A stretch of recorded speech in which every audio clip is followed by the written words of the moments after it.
Hey there, advanced English learner. Welcome back. Have you ever fought for something with everything you had, only to finally give in when the pressure became too much? That moment of surrender. Today's word captures it. Capitulate. Capitulate means to stop resisting and surrender, usually after a long struggle or under overwhelming pressure. Capitulate is a high-stakes C2 verb that describes the moment of final surrender. While give up is common and surrender is formal, capitulate implies a specific scenario. You have resisted for a long time, but eventually the pressure becomes too great and you agree to terms you didn't originally want. Let's explore how you can use it confidently in real life. In basic English, we normally say, the regime never gives in, even after many years of strong sanctions, where in advanced English we say, the regime never capitulates despite long years of crippling sanctions. Have you noticed the difference? It's not just giving in, it's a decisive surrender after a battle.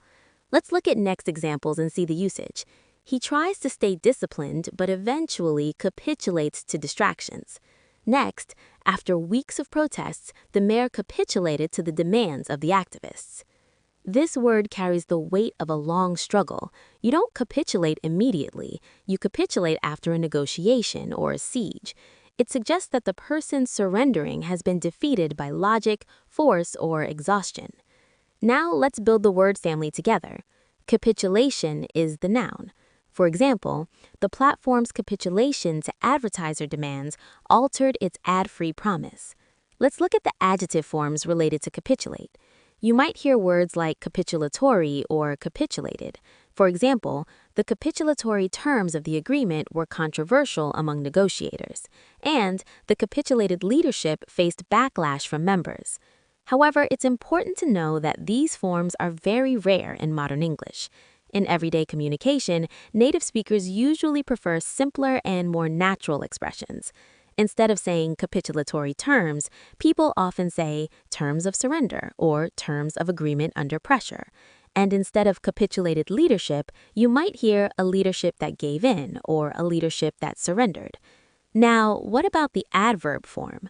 There is no common or natural adverb form of capitulate. You won't hear words like capitulatingly in real conversations. Instead, we use adverbs to describe how someone capitulates. For example, he reluctantly capitulates. The company eventually capitulates under pressure. So remember, while these forms exist, using simpler and more natural alternatives will make your English sound more fluent, modern, and natural. Here's a pro tip to learn more about the word. Capitulate is almost always used with to. Capitulate to someone or something. For example, the company capitulated to the workers' demands. Capitulate under pressure. For example, he finally capitulated under intense scrutiny. And refuse to capitulate. The example, the general refused to capitulate despite the odds. Let's see where this word shines more. Politics and diplomacy, military and warfare, business negotiations, personal relationships, sports and competition, legal disputes. Every time you refuse to capitulate to fear, doubt, or failure, you become stronger. So don't surrender too quickly. Stand firm, stay focused, because success belongs to those who refuse to capitulate when things get difficult. Now it's your turn. Write a sentence in the comments using capitulate. Have you ever seen someone capitulate after a long struggle? If you want to keep improving your advanced English vocabulary, subscribe for more C1 and C2 level words.